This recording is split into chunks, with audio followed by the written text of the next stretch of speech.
Disclaimer, I don't work for the NCA. Everything I'm talking about here is based off of what I've read on the website and everything that I have seen through my application process.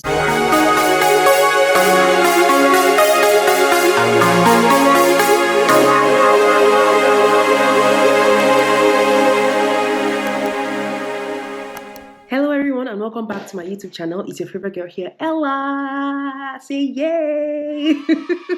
Welcome to my YouTube channel. If this is your first time, thank you so much for stopping by. Over here, we'll talk about all things legal content and I show you all my journey to becoming a lawyer in Canada because that is the goal, in case you have not noticed already. Be sure to subscribe if you like legal content and you want to see what my journey is like from the UK and now coming into Canada to begin the licensing process. If you are a returning subscriber, thank you so much for riding with me through this journey. I truly appreciate you. I really do. So let's get into today's video. It's going to be, very informative, and I hope that you watch every single part of the video. Don't skip any part. Every part is a good part. Every part is informative, and I hope that you are able to share the video after watching. While watching, give me a thumbs up, like the video, so YouTube knows that I'm doing a great content on here and they're able to suggest the channel to other people that are in need of this information. In our last video, I spoke to you about different things that people can do with their UK law degree upon graduation, different paths that they can take, and I said that I was going to be coming back to talk about the NCA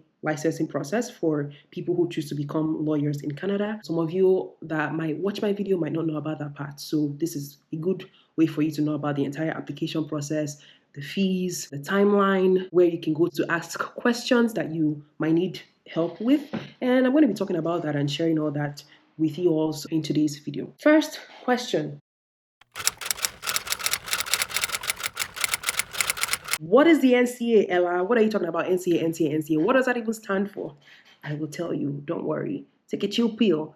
Have you liked the video? If you don't like this video, I'm not telling you anything. I'll be quiet. If you haven't subscribed, if you haven't shared, if your notification bell is not on, and if you have not shared my video with people before and asked them to subscribe, I'm not going to tell you what the NCA is. You have to beg me. I'm waiting for you to beg me. Okay. I'm going to tell you. I'm kidding. I'm going to tell you. The NCA simply stands for National Committee on Accreditation. It's a committee of the Federation of Law Societies of Canada, and its primary mandate is to protect the public interest by assessing the legal education and professional experience of persons or people who obtain their law credentials outside Canada or in a Canadian civil law program and who wish to be admitted into the common law bar of Canada.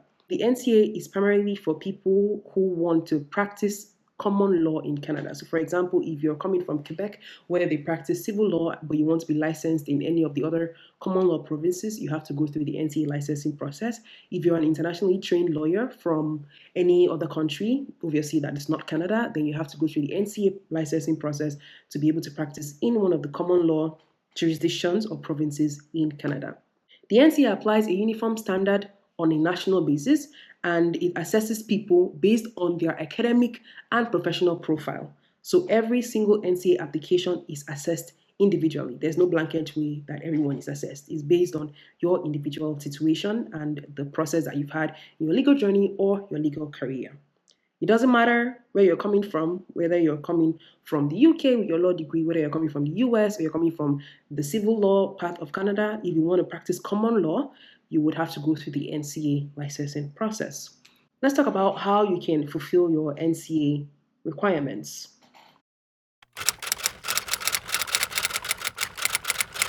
First things first, if you're choosing to do the NCA, you have 5 years from the day you have been assessed to be able to complete these NCA requirements.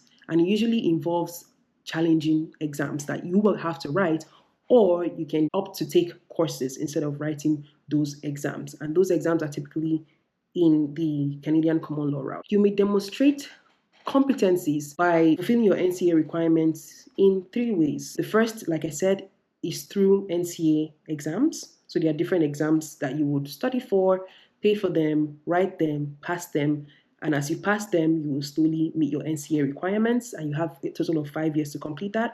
Some people choose to do it in 3 months, people that are really crazy brilliant, or they have a deadline, they have a job that depends on them fulfilling their NCA requirements. But typically, the NCA gives people 5 years to complete it because obviously they know that life happens. So you might also need those 5 years. The second way of fulfilling your NCA requirements is by taking courses or subjects in a Canadian law school. And the third one is by doing a combination of both. So there are some people who might be able to take some exams, they read and study for those. There are some people who, unfortunately, they might not pass some exams. They've taken it a couple of times, and then they just opt to do the courses, or the NCA requires them to take courses. And yeah, so it depends. 3 ways of doing the NCA is via exams, taking courses at a Canadian law school, or a combination of number 1 and number 2. My next video will definitely show you what path I choose to follow. So be sure to stay tuned and turn on your notification bell so you get notified when I post that video. All right. So when do you start with this NCA application process? Ella, I know if you now said what the NCA is, we know what the NCA is, we know there are 3 ways to fulfill these competencies. When do I start if I want to even begin the process? Where do I begin from? Obviously, you would go on Google and check out the NCA. You go on their website and begin the process of your application. You can start the process as early as you want. Yeah, it's up to you to decide whenever you want to start. I started my journey in January of 2025. I opened my NCA portal, created my accounts, and just started putting in information on there. I wanted to get an overview of what I would need over time, just so that I would be prepared when I needed to make my submission. So it's up to you. Some people started later on after we received our transcript from the University of Birmingham. When our transcript was ready, not we receiving it. So it depends on you for whenever you want to start and your life situation. They don't usually have specific times for when people should begin their application. My only take is that you have to save your application link, which the NCA would email you once you begin an application with them. But you have to save that link, copy it somewhere, because you would always need to click on that link whenever you want to go back to the application that you saved. So it's not like a portal where you go in and there's like the applicant's form area. No, once you begin the application process, save your actual URL link and then always click on that to get back to your application process. What information is needed and the different application sections. So the first section is your personal information. So your name, your age, where you live, your email address, all that good stuff. You will provide the details of everything on there.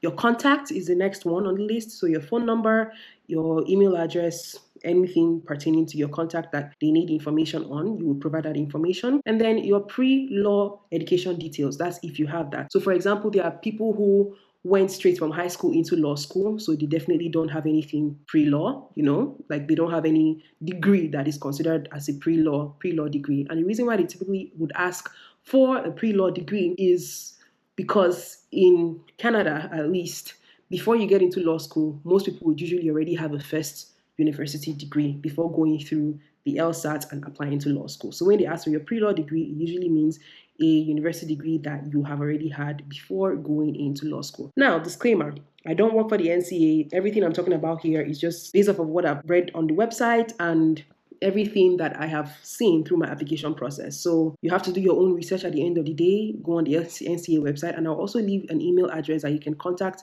the NCA with all your pressing questions. I have been contacting the NCA since 2022 when I started having thoughts of going to the UK for law school, just because I wanted to be on the right path. So trust me, they are very, very good with response and they'll be very helpful to you. So watch out for when I'll give that email address somewhere in the video, which is why you have to watch every part of the video to get that email address.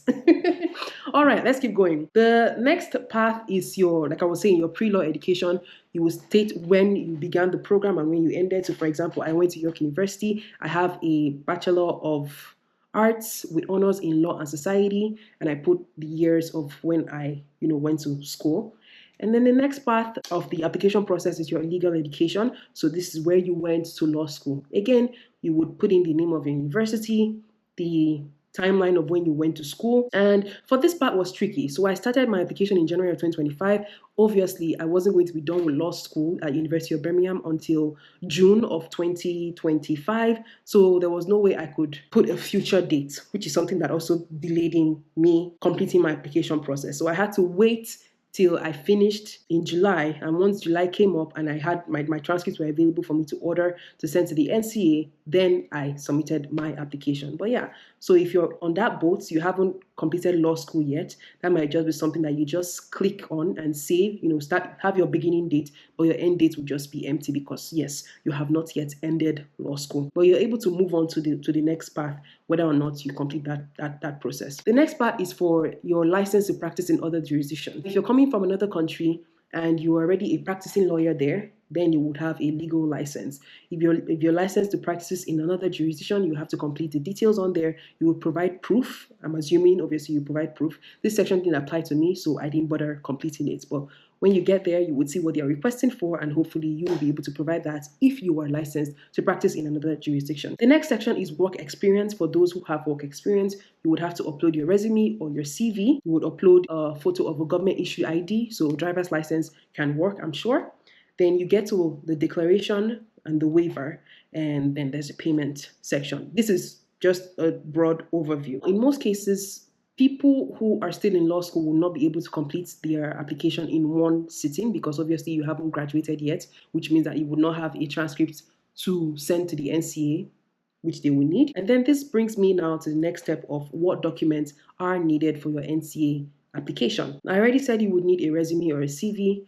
You will need transcripts from every single school that you have attended. So I had to send in my York University transcripts, which I paid for, and my University of Birmingham transcripts, which thankfully was free. The transcript will not come directly from you. The NCA would not accept transcripts directly from applicants. It has to come straight to the university. Now, hopefully your university is as great as the two universities I went to, because I was able to get my transcripts digitally sent to the NCAs and not through the mail, because it's 2025. We should be doing things digitally at this point. I've heard from people from other law schools that they have to use the mail because their law school doesn't send out transcripts digitally yet. It's 2025. Make things easier for your students and trying to get transcripts as soon as possible. Imagine if you're in the UK, your law school is in the UK, and you're trying to get your transcripts all the way to Canada via mail. I don't even want to think about it. But yeah, you would need to send in your transcripts, and it has to come directly from your university to the NCA, and you also need your government issued ID. The next step is when to submit. You should be submitting your NCA application when you have all your documents complete, when you've ideally finished from your law school. I submitted mine on July 1st, I believe, because we received our results on that day and we're going to be graduating that month, which meant that we had our transcripts, readily and available. Once I was able to order it from the University of Birmingham to NCA, I made my submission on that date. The juicy part is cost. So it cost $400 for this application, 400 Canadian dollars for this application, plus tax, which was $52. So everything in totality cost 452 Canadian dollars at the time when I applied for it in July of 2025. So depending on when you're applying, you might have, increasing fees or whatever. I don't know how much fees, they will charge in the future. So you have to check that. The application timeline is usually 8 weeks. Mine was approximately 7 weeks, so it took them 7 weeks to review my application and send in my assessment. And I didn't contact them throughout this timeline. So yeah, I just waited for my process to just go through. And I know that if they needed anything or had any questions for me, they would have sent me an inquiry to provide certain documents if they needed anything else from me. But I just let everything go. I submitted the application, forgot about it. And one random Monday, I saw that, you've been assessed. So go and check out what your assessment was like. Yeah, so it didn't even take up to 8 weeks in my situation. And yeah, but they will tell you it's usually for 8 weeks, depending on the demand and how much influx of applications the NCA is getting. I told you also I was going to let you know what email address you can use in contacting the NCA. I'm going to put it on here on the screen. It's nca@fl.ca. That's a lot of CCC, but you will see the email address here. If you have any questions regarding the NCA, what it is, specific questions you need to ask people who work there, this is a good email address to contact them on directly. You've submitted your NCA application, you're waiting for them to review. After they're done with your review, you will be informed that your assessment is ready and you can review it to see what courses you would need to complete for your NCA. I will talk about all of that in terms of the different courses in a separate video. This video was just to let you all know what the NCA is and what the timeline is like, the cost, the documents that you would need to provide, information that they will be asking you for, just so you have an overview of what currently is going on at the time of the recording of this video, which is in 2025. We have come to the end of this video. I hope you enjoyed it and you found many things that I said highly informative. If you have any questions, you can leave them for me in the comment section, or better still, email the NCA at the address that I have provided. Beforehand, you can email them before starting your legal journey. You can email them during the process. It's entirely up to you. Like I said, I emailed them in 2022, even before thinking of, before finalizing on going to the UK to law school. I just wanted to know that this was like a good step for me. So I didn't want to go to the law school in the UK, waste my money, and come back and see, oops, this didn't really make sense. So yeah, you can email them at the start when you start thinking about possibly beginning your legal journey away from Canada. Now, this is assuming people who are watching now are currently Canadians. In my next video, I will let you all know what path I have chosen to complete my NCA competencies with. You have to guess. Let me know. Do you think I'm writing the exams? Do you think I'm taking courses at a Canadian law school? Do you think I'm getting another degree? Let me know what you think in the comment section, and points to you if you get anything right. But yeah, watch out for my next video. That's everything on my list for you all today. If I forgot anything, I will be sure to let you all know in my next video. If you have any questions, let me know in the comment section. Let me know what your favorite part is. Thank you so much for watching up until this point. I will catch you all in my next one. Subscribe, like, share, turn on your notification bell so you get notified whenever I post my videos.